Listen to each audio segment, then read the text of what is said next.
Okay mga bossing, sa hindi ko pa po ito i-chop-chop ang aking super napier na ipapadala ko po sa isang sulod supporter. I-shoutout ko po muna si Sir Kit. Unang customer ko po na bumili ng ganitong blade mga bossing. Siya po ay taga Bukidnon. Pumunta po siya rito sa aking mini backyard at tumingin po siya sa aking mga tanim mga bossing. At napaka sarap niyang kausap. Ang dami-dami kong napulot sa kanyang mga matatalinghagang salita regarding farming. Na para bang yung mga pinagbibitawan niyang salita sa akin na parang si Ma'am Tony Gonzaga. Believe ako kay Sir Kit at bumili siya ng ganitong blade sa akin. Hindi po niya pinabago yung hawakan. Sabi niya po sa akin, souvenir daw. Hindi niya po alam kung kailan po siya makakabalik dito sa akin. Pero mga bossing, ayun po, nag-travel po sila ng malayo papunta rito sa akin. And then, bumili po siya sa akin ng purple, super, at saka yung giant napier natin. Ngayon po mga bossing, ito po ay natay pa niya. Pero original po yung handle pa. May original po kasi itong handle mga bossing, which is ito, binago ko lang. In-improvise ko po mga bossing.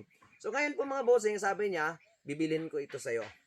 Ayun po mga bossing, nagulat ako. Pinapirmahan niya ho sa akin at binayaran ng ganun. Mas mahal pa ang perma ni Solomon kaysa sa Napier.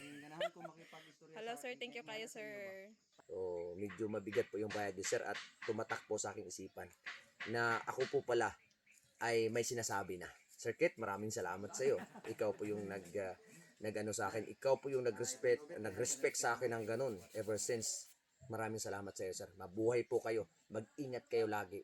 Parang kung napilitan ako sa akong ginahimo, nagbiya na ako sa ni. Pero diri ako napinis kanang mag-istorya ako in front of the camera. Pero grabe, singin ko sabihin sa iyo, mali yang ginagawa mo. Graduate ako ng agriculture, graduate ako ng plant journalist ako. Bakit ka nagtuturo ng ganyan? Baliktad yan tinuturo mo, hindi ganyan yung ginagawa mo. Ka-inspired po yung story ng buhay ni Sir Kit eh. Ilang beses nag-sacrifice. Grabe, ang hirap talaga. Relate ko kasi halos same kami ng story sa buhay.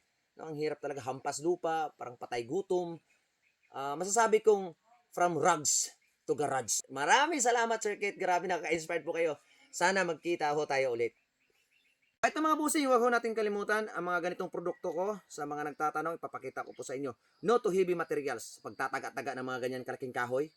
Yan, puno na yan. Imposible na yan mga busing. Pang mini backyard garden lang ho ito. Pang kumpay, pang habas ng mga maliliit na damo-damo, at saka pang dusdus ng mga damo-damo dyan. So ito, pwede pang taga ng mga ganito kalaking stock or tangkay ng super napier mo mga busing. So panoorin nyo po. Ay, napakatalas po mga busing. Wow! Di ba? Kita nyo?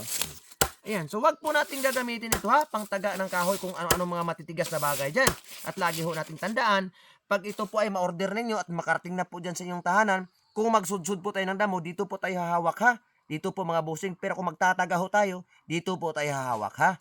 Okay, kuha po ba? Kasi pag dito tayo hawak na magtataga tayo, pag tumama po yung dulo sa matitigas na bagay, maaari po yung maputol dito. Kasi hardwood po ito, pero hindi ho natin alam yung kanyang kapasidad kung mayroon pong problema dito sa dulo kasi ang impact niyan is dito po sa puno.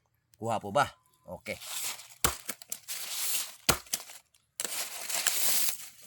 Pila? Okay.